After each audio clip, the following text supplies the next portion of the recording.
Hi guys, welcome to my channel. मैं हूं सुधा पटेल और आज हम पढ़ेंगे फोटोसिंथेसिस संबंधी महत्वपूर्ण खोजों का इतिहास। ये टॉपिक प्रकाश संश्लेषण वाले टॉपिक को ही आगे बढ़ाया गया है। प्रकाश संश्लेषण में हमने जनरल इंट्रोडक्शन पढ़ा था पहले वीडियो में। इस वीडियो में हम थोड़ा और आगे बढ़ेंगे, प्रकाश संश्लेषण से संबंधित सभी वैज्ञानिकों के बारे में जानेंगे कि किन किन वैज्ञानिकों ने प्रकाश संश्लेषण यानी फोटोसिंथेसिस से रिलेटेड किन किन साइंटिस्ट ने, वैज्ञानिकों ने क्या क्या मत दिए, क्या क्या बताया। अपने पूरा इतिहास हमें इसको पढ़ना है कि हमने शुरू से लेके जो जो हमें प्रकाश संश्लेषण संबंधी जो जो खोजें की गई हैं जिन जिन वैज्ञानिकों के द्वारा, उनका आज हम अध्ययन करेंगे, पढ़ेंगे। ये कॉम्पिटिटिव एग्ज़ाम के लिए बहुत इम्पॉर्टेंट है। कॉम्पिटिटिव एग्ज़ाम में किस साइंटिस्ट ने किस सन में क्या खोजा, ये बहुत पूछा जाता है। तो यदि हम प्रकाश संश्लेषण वाला टॉपिक कवर कर रहे हैं तो उसमें हमें ये टॉपिक पढ़ना बहुत ज़रूरी हो जाता है। तो चलिए जानते हैं। पिछले वीडियो में हमने जाना था कि अरस्तु जैसे महान दार्शनिक ने बताया था कि पौधे जो अपना न्यूट्रिशन लेते हैं वो जड़ों के द्वारा लेते हैं, भूमि से अवशोषण करते हैं। जो कि जो अब क्लियर हो चुका है कि जो पौधे होते हैं वो जो प्रकाश संश्लेषण की क्रिया करते हैं उसके लिए जड़ों से क्या लेते हैं, पानी लेते हैं। हमने पिछले वीडियो में जाना था। और उसके साथ साथ खनिज लवण और भी चीज़ें लेते हैं, मिनरल वगैरह। तो ये हमने अरस्तु ने हमें सिर्फ इतना बताया था कि न्यूट्रिटिव मतलब जो पोषण होता है, भोजन जो पौधे अपना पोषण लेते हैं, भोजन बनाने के लिए उनको ज़रूरत पड़ती है पानी की, वो जड़ों से लेते हैं। तो अरस्तु ने सिर्फ इतना बताया था कि वो पौधे अपना पोषण जड़ों के द्वारा, भूमि से अवशोषण क्रिया के द्वारा करते हैं। तो ये हमने पहले ही जान लिया था। दूसरे स्टीफन हेल्स, जिन्हें पादप कार्यकी के जनक यानी फादर ऑफ प्लांट फिजियोलॉजी भी कहा जाता है। ये इम्पॉर्टेंट है, ये कॉम्पिटिटिव एग्जाम में पूछ सकता है, तो आपको जानना है। स्टीफन हेल्स जो हैं वो पादप कार्यकी के जनक माने जाते हैं, फादर ऑफ प्लांट फिजियोलॉजी माने जाते हैं। इन्होंने क्या बताया था? इन्होंने बताया था कि पत्तियां जो हैं वो वातावरण की वायु का उपयोग करके सूर्य की प्रकाश की उपस्थिति में भोज्य पदार्थों का निर्माण करती हैं। यानी कि पूरी प्रकाश संश्लेषण की क्रिया तो नहीं समझा पाए थे, पर जितना समझाया था उस हिसाब से तो लगभग क्लियर ही हो गया था। मतलब इन्होंने बताया था कि जो पत्तियां होती हैं वो वातावरण की वायु का प्रयोग करके सूर्य की प्रकाश की उपस्थिति में अपने भोज्य पदार्थों का निर्माण करती हैं। इन्होंने क्लोरोफिल को क्लियर नहीं किया था, लेकिन ये बताया था कि जो पत्तियां होती हैं वो वायु लेती हैं और सूर्य का प्रकाश लेती हैं। वायु में कार्बन डाइऑक्साइड हो गई, कार्बन डाइऑक्साइड लेते हैं पौधे, फिर प्रकाश संश्लेषण की क्रिया करते हैं और फिर ऑक्सीजन का निर्माण करते हैं, जो हमारे जीवन के लिए बहुत ज़्यादा महत्वपूर्ण है। नेक्स्ट जो वैज्ञानिक आए थे, प्रिस्टले आए थे। इन्होंने बताया था हमने सन नहीं पढ़ा। स्टीफन हिल्स ने 1727 में दिया और प्रिस्टले ने 1772 में दिया। 72 में बताया कि प्रकाश संश्लेषण की क्रिया में गैसीय आदान प्रदान होता है। इन्होंने ये चीज़ खोज निकाली थी कि जो पौधे जब फोटोसिंथेसिस की जो प्रोसेस करते हैं, जो प्रकाश संश्लेषण की क्रिया करते हैं, उसमें गैस का आदान प्रदान होता है। यानी कि गैस वो लेते भी हैं और गैस को छोड़ते भी हैं। यानी कि इन्होंने ऑक्सीजन की खोज की थी। इन्होंने बताया था कि जो अशुद्ध वायु होती है, जो जो जिससे चूहे मर जाते हैं, इन्होंने एक प्रयोग किया था। एक जार लिया था, एक पौधा लिया था और एक चूहा लिया था। 3 पार्ट बनाए थे। एक चूहे को सिर्फ जार में ढका था और जिंदा रहा, और यदि चूहे को सिर्फ अकेले से ढक दिया जाता है तो चूहा मर जाता है, मतलब उसे ऑक्सीजन नहीं मिली। इन्होंने जो इस प्रयोग में जो पौधा लिया था वो मिंट का लिया था। ये इम्पॉर्टेंट है, इसको आप टिक कर सकते हैं, यानी कि कॉम्पिटिटिव एग्ज़ाम में पूछा जाएगा। तो प्रिस्टले जो हैं उन्होंने 1772 में ऑक्सीजन की खोज की थी और चूहे का प्रयोग किया था, जिसमें साबित किया था कि ऑक्सीजन लेते हैं चूहे तो जिंदा रहते हैं, और यदि पौधे से अलग रहते हैं, ऑक्सीजन नहीं मिलती है तो वो मर जाते हैं। ये टॉपिक क्लियर हो गया हमारा। नेक्स्ट है आए थे इंगेन हॉज ने। 1779 में, यानी कि 1779 में प्रिस्टले के कार्य को आगे बढ़ाया। प्रिस्टले ने जो जो प्रयोग किया था, इंगेन हॉज ने उसे आगे किया कि देखा जाता क्या करते हैं, जो पौधे होते हैं वायु का शोधन करते हैं, वो कैसे करते हैं। तो प्रिस्टले ने जो काम किया, उन्होंने साबित किया कि पौधे जो होते हैं वायु का शोधन सूर्य के प्रकाश की उपस्थिति में करते हैं। जो पौधे होते हैं, जो वायु को सही करते हैं, शुद्ध करते हैं, वो ऐसे ही नहीं कर पाते हैं, उन्हें सूर्य के प्रकाश की भी आवश्यकता होती है। इन्होंने अपने प्रयोग पर ऐसा सिद्ध किया। इन्होंने बताया कि जो प्रकाश संश्लेषण की क्रिया होती है, ये प्रकाश एवं क्लोरोफिल दोनों की उपस्थित होने पे होती है। यानी कि जो प्रकाश संश्लेषण की क्रिया होगी उसमें प्रकाश भी ज़रूरी है और साथ में इन्होंने क्लोरोफिल खोज निकाला। अभी तक जो हमने वैज्ञानिक पढ़े उन्होंने क्लोरोफिल की बात नहीं कही थी। जो इंगेनहॉज आए, इन्होंने क्लोरोफिल की बात कही और बताया कि जो प्रकाश संश्लेषण है, जो वायु का शोधन करते हैं जो पौधे, तो वो प्रकाश और क्लोरोफिल जरूर लेते हैं, तब कर पाते हैं। नेक्स्ट जो हमारे साइंटिस्ट आए वो जीन सेनेवियर आए। उन्होंने 1800 में सर्वप्रथम वनस्पतियों के ऊपर कार्बन डाइऑक्साइड के प्रभाव का अध्ययन किया। इन्होंने बताया कि जो प्रकाश संश्लेषण की क्रिया में पौधों के द्वारा मुक्त की गई जो ऑक्सीजन होती है वो कार्बन डाइऑक्साइड के द्वारा निकलती है। इन्होंने इन्हीं की खोज निकाला, जो पौधे होते हैं जो प्रकाश संश्लेषण की क्रिया में सूर्य का प्रकाश, क्लोरोफिल, पानी ये लेते हैं, तो इसके साथ ये कार्बन डाइऑक्साइड भी लेते हैं, तभी तो ऑक्सीजन बन रही है। इन्होंने ऐसा कहा। इन्होंने यह भी बताया कि प्रकाश के जो विजुअल स्पेक्ट्रम वाले लाल रंग के प्रकाश में प्रकाश संश्लेषण की दर होती है वो सबसे अधिक होती है। जीन सेनेवियर ने क्या बताया कि जो विजुअल स्पेक्ट्रम वाले लाल रंग के प्रकाश में प्रकाश संश्लेषण की दर होती है वो सबसे अधिक होती है। इंपॉर्टेंट है, इसे टिक कर लें। Next scientist Theodore de Saussure, इन्होंने 1804 में बताया कि पौधों में गैसों का आदान प्रदान 2 प्रक्रियाओं के दौरान होता है।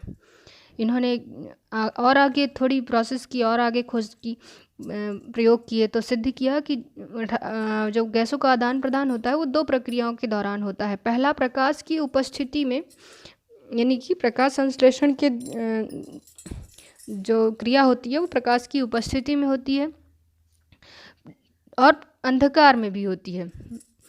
मतलब इन्होंने जो बताया कि गैस के आदान प्रदान के बारे में बताया, इन्होंने प्रकाश संश्लेषण की क्रिया के बारे में नहीं बताया। थियोडोर डी सॉसर ने 1804 में बताया कि जो पौधों का जो गैसीय आदान प्रदान होता है, यानी कि वो कार्बन डाइऑक्साइड लेते हैं और ऑक्सीजन छोड़ते हैं, ये 2 प्रकार का होता है। यानी कि प्रकाश की उपस्थिति में होता है जो कि प्रकाश संश्लेषण के थ्रू होता है, और जो अंधकार में होता है वो श्वसन के दौरान होता है।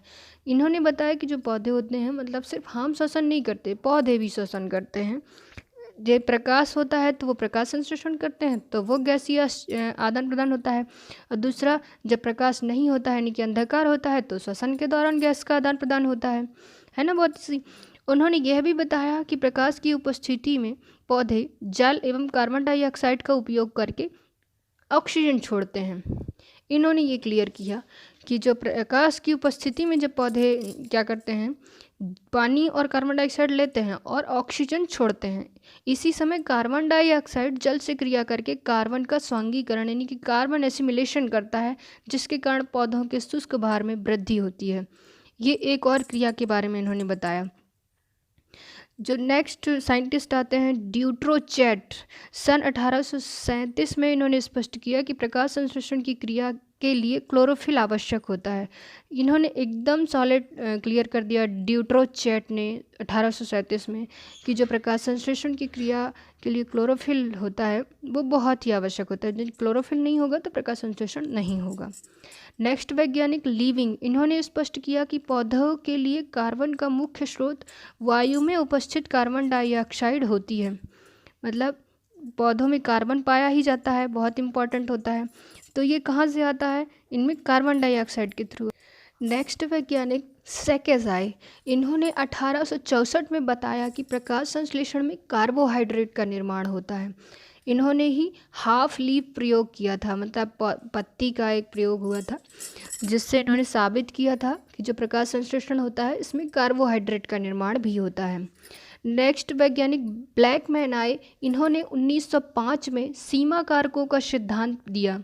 इन्होंने बताया, ये सब हम आगे पढ़ेंगे कि सीमा कारकों का सिद्धांत क्या होता है, तो किन्होंने दिया था 1905 में ब्लैकमैन ने दिया था। ये कॉम्पिटिटिव एग्ज़ाम के लिए ज़रूरी है, इसलिए हम इसे पढ़ रहे हैं। आगे हम विस्तार से पढ़ेंगे। नेक्स्ट बारबर्ग नामक वैज्ञानिक आए 1923 में। इन्होंने प्रकाश संश्लेषण की क्रिया के अध्ययन में क्लोरेला नामक शैवाल का प्रयोग किया था। ये बहुत सारे कॉम्पिटिटिव एग्जाम में पूछा जाता है, इसलिए हमें इसे बहुत अच्छे से पढ़ना है कि जो बारबर्ग थे उन्होंने प्रकाश संश्लेषण की क्रिया के अध्ययन के लिए क्लोरेला नामक शैवाल का उपयोग किया था। रॉबर्ट हिल ने 1937 में सर्वप्रथम बताया कि प्रकाश संश्लेषण की प्रक्रिया प्रकाश अभिक्रिया क्लोरोप्लास्ट में होती है। मतलब इन्होंने प्रकाश अभिक्रिया जो क्लोरोफिल प्रकाश संश्लेषण की जो प्रकाश अभिक्रिया होती है, लाइट रिएक्शन होती है, वो क्लोरोप्लास्ट में होती है। रॉबर्ट हिल ने ऐसा साबित में बोले थे, क्या खोज निकाले थे। तो ये कॉम्पिटिटिव एग्जाम में ज़रूरी होता है, इसलिए हम इसको पहले क्लियर कर लेते हैं। आगे हम पूरी प्रोसेस को अच्छे से क्लियर करेंगे नेक्स्ट वीडियो में। मेल्विन, केल्विन एवं एंड्रयूज वेंसन कार्बन डाइऑक्साइड जो लिया था आइसोटोप, उन्होंने 14 कार्बन लिया था। कार्बन के भी टाइप्स होते हैं ना, तो मतलब इसलिए लिया था कि ताकि इन्हें क्लियर हो सके कि कौन सा कार्बन कहाँ जा रहा है। जो कार्बन डाइऑक्साइड का प्रयोग किया तथा प्रकाश संश्लेषण के दौरान कार्बन के पथ की खोज की, इस कार्य हेतु इन्हें सन 1961 में नोबेल पुरस्कार भी दिया गया। इन्होंने इतना बड़ा काम किया था कि इन्हें नोबेल पुरस्कार दिया गया था। अगले वैज्ञानिक एस रूबेन एवं M.D. कैमेन। इन्होंने जो ऑक्सीजन ली थी, ऑक्सीजन का आइसोटोप, जो पहले वैज्ञानिक हमने पढ़ा मेल्विन, केल्विन एवं एंड्रयूज वेंसन ने कार्बन डाइऑक्साइड का आइसोटोप 14 लिया था, और एस रूबेन एवं M.D. कैमेन ने दोनों ने मिलकर ऑक्सीजन का आइसोटोप 18 लेकर उसका प्रयोग करके सिद्ध किया कि प्रकाश संश्लेषण के दौरान जो ऑक्सीजन निकलती है वो पानी की ऑक्सीजन निकलती है, ना कि कार्बन डाइऑक्साइड की। अभी हमने पिछले टॉपिक में क्या पढ़ा था, जो हमारे एक वैज्ञानिक थे जीन सेनेवियर ने बताया था ना कि जो ऑक्सीजन निकलती है प्रकाश संश्लेषण में वो कार्बन डाइऑक्साइड की निकलती है। तो उन्होंने ऐसे ही बोल दिया था कि कार्बन डाइऑक्साइड लेते हैं, उसमें ऑक्सीजन होती है, और उससे निकल गया। शायद उन्होंने पूरा प्रयोग नहीं किया था, आगे और डीपली प्रयोग किया गया, और एस रूबेन एवं M.D. कैमेन ने आइसोटोप लेके पूरा प्रयोग किया, और उन्होंने सिद्ध किया कि जो ऑक्सीजन निकलती है प्रकाश संश्लेषण के दौरान वो कार्बन डाइऑक्साइड की नहीं बल्कि पानी की निकलती है। ये इस अभिक्रिया से सिद्ध होता है। उन्होंने इसे पूरा सिद्ध किया था, ऑक्सीजन ली, पूरा देखा कि कहाँ से कौन सा आइटोप का ऑक्सीजन निकलता है, जैसे हम इस रिएक्शन में देख रहे हैं। अगला है हमारा कोर्टसैक नामक वैज्ञानिक 1954 में आए। इन्होंने बताया कि C4 पौधों में प्रकाश संश्लेषण क्रिया के समय C4 डाइकार्बोक्सिलिक अम्ल का निर्माण होता है, यानी कि C4 डाइकार्बोक्सिलिक एसिड जो ये बनता है, ये पूरी एक साइकिल समझाई थी इन्होंने। इसे हम आगे पढ़ेंगे। तो हम सिर्फ इतना जान लें कि जो C4 डाइकार्बोक्सिलिक एसिड होता है C4 पौधों में जो पाई जाती है, इसमें C4 डाइकार्बोक्सिलिक अम्ल का निर्माण होता है। ये कोर्टसैक ने 1954 में बताया था। अगले वैज्ञानिक डेनियल ऑर्नन ने सर्वप्रथम बताया कि प्रकाश संश्लेषण की प्रकाश अभिक्रिया क्लोरोप्लास्ट के ग्रेना में होती है, जबकि अंधकार अभिक्रिया जो होती है स्ट्रोमा में होती है। अभी हमने पढ़ा था ना, अभी जस्ट पहले जो बताया था, क्या बताया गया था, रॉबर्ट हिल ने बताया था ना, प्रकाश संश्लेषण की प्रकाश अभिक्रिया क्लोरोप्लास्ट में होती है। लेकिन जो डेनियल ऑर्नन आए, इन्होंने 1954 में जो प्रयोग किया, उससे इन्होंने सिद्ध किया कि प्रकाश संश्लेषण की जो प्रकाश अभिक्रिया होती है ये क्लोरोप्लास्ट के ग्रेना में होती है, जबकि अंधकार अभिक्रिया स्ट्रोमा में होती है। ये ग्रेना और स्ट्रोमा हम जब क्लोरोप्लास्ट का अल्ट्रा स्ट्रक्चर पढ़ेंगे तब हम इसके बारे में डिटेल से समझाएंगे आपको। अभी हम सिर्फ इतना जान लेते हैं। इमर्सन और उनके सहयोगी 1957 में इमर्सन प्रभाव, रेड ड्रॉप एवं 2 वर्णक तंत्रों यानी कि 2 पिगमेंट सिस्टम की खोज की इन्होंने। ये भी आगे हम पढ़ेंगे डिटेल से, लेकिन अभी हम सिर्फ इतना जान लेते हैं कि इन वैज्ञानिकों ने सन में ये खोज की थी। अगले वैज्ञानिक हिल एवं बेंडॉल ने प्रदर्शित किया कि प्रकाश संश्लेषण की क्रिया के समय होने वाला इलेक्ट्रॉन संवहन ETS 2 चरणों में पूर्ण होता है। ये उन्होंने 1960 में बताया था। हैच एवं स्लैक ने 1966 में बताया कि जो कोर्टसैक ने कार्य किया है उसी को आगे बढ़ाया और C4 चक्र की खोज की। कोर्टसैक ने हमें बताया था ना कि C4 पौधों में प्रकाश संश्लेषण की क्रिया के समय C4 डाइकार्बोक्सिलिक अम्ल का निर्माण होता है। तो जो हैच एंड स्लैक आए, इन्होंने कोर्टसैक के ही कार्य को आगे बढ़ाया और पूरा जो साइकिल बनता है C4 पौधों में उसकी खोज की। अगले वैज्ञानिक रूहानी एवं सहयोगी 1973 में इन्होंने सीडम के पौधों में क्रैसुलेशन एसिड मेटाबॉलिज्म यानी कि कैम साइकिल की खोज की थी। इसको भी हम डिटेल से आगे पढ़ेंगे। ये पूरा अभी तक जो हम पढ़ रहे हैं ये फोटोसिंथेसिस से रिलेटेड साइंटिस्ट हैं कि किस साइंटिस्ट ने फोटोसिंथेसिस से संबंधित क्या जानकारी दी, क्या प्रयोग किए। ये बहुत महत्वपूर्ण है कॉम्पिटिटिव एग्ज़ाम के लिए, तो इसे आप ज़रूर अच्छे से पढ़ लीजिए। आगे हम आपको डिटेल से आगे की चीज़ें बताएंगे, पूरे साइकिल्स बताएंगे। तो सारे सब कुछ पढ़ने के लिए आप हमारे साथ हमारी वीडियो में बने रहिए।